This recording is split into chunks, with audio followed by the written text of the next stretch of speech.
Hello friends, in the series on income tax cases, today we will discuss a very important case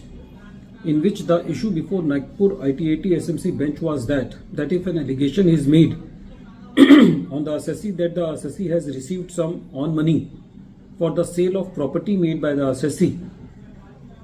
so whether in that case the addition can be made until and unless it is proved that the assessee is found to be the owner of that cash which is alleged that the assessee has received from the sale of the property. This issue has been taken up by Nagpur ITAT SMC bench in the case of Tara Devi Babulal PATNI versus Deputy Commissioner of Income Tax. This case is reported in 134 ITR Tribunal at page number 635 and the date of the judgment is 6 February 2025. Nowadays a number of cases are coming in which there are searches on various builders, on various property dealers, from where the revenue got the information about some cash transactions and in regard to the properties which the builders have either sold to the assessees or purchased from the assessees. And on the basis of that information, the additions are being made just on the basis of the statement of those builders or just on the basis of some Excel sheet or loose papers. The issue in the present case was that the assessee has sold some property for which the amount which was registered in the sale deed was 70 lakh. There was such some on other assessee in which the information was received by the revenue that the assessee has received some amount over and above that sale deed, and on the basis of that the case of the assessee was reopened. And since in the present case there were 3 assessees, so the addition was made in the hands of all 3 assessees of amount of rupees 44 lakhs, 1.95 crore and 44.56 lakhs respectively. The assessee was saying that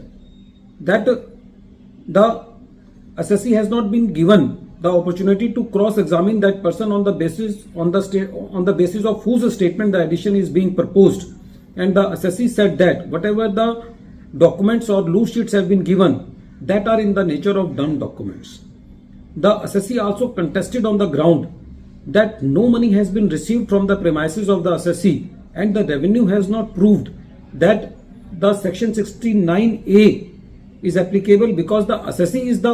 is found to be the owner of some cash which is alleged on the assessee. So in the absence of the discharge of burden by the revenue of section 69A, the addition cannot be made. But the assessing officer made the addition on the basis of that loose sheets which was being upheld by the CIT appeal.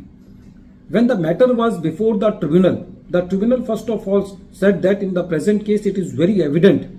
that whatever the additions have been made that are on the basis of evidences which are in the nature of loose sheets and dumb documents and they do not qualify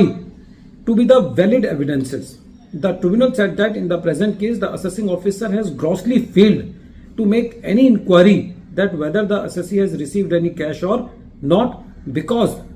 in spite of repeated request of the assessee was not afforded the opportunity of cross-examine with the person who is saying that he has given the cash to the assessee. So until and unless the assessee is being given the opportunity to cross-examine the person who is alleging that I have paid cash to the assessee, the addition cannot sustain. The tribunal said that the prime jurisdiction of section 69A is that the assessee is found to be the owner of some money, bullion or jewelry, because in the present case the addition is of unexplained cash which has been received by the assessee, but the revenue has failed to prove that the assessee is found to be the owner of that cash. The tribunal further said that no money has been recovered from the premises of the assessee in the form of cash. So the additions are just on the basis of presumptions and assumptions. Friends, this case is very important because nowadays it has become a very common phenomenon that a number of additions are being made just on the basis of some search on some builders and they got some Excel sheets from there, and on the basis of that uncorroborated Excel sheets and loose papers,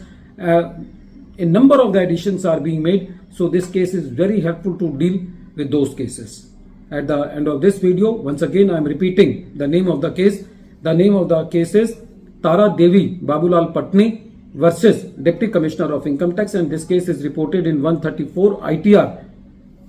Tribunal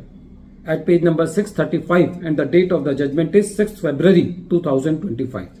Thank you, friends.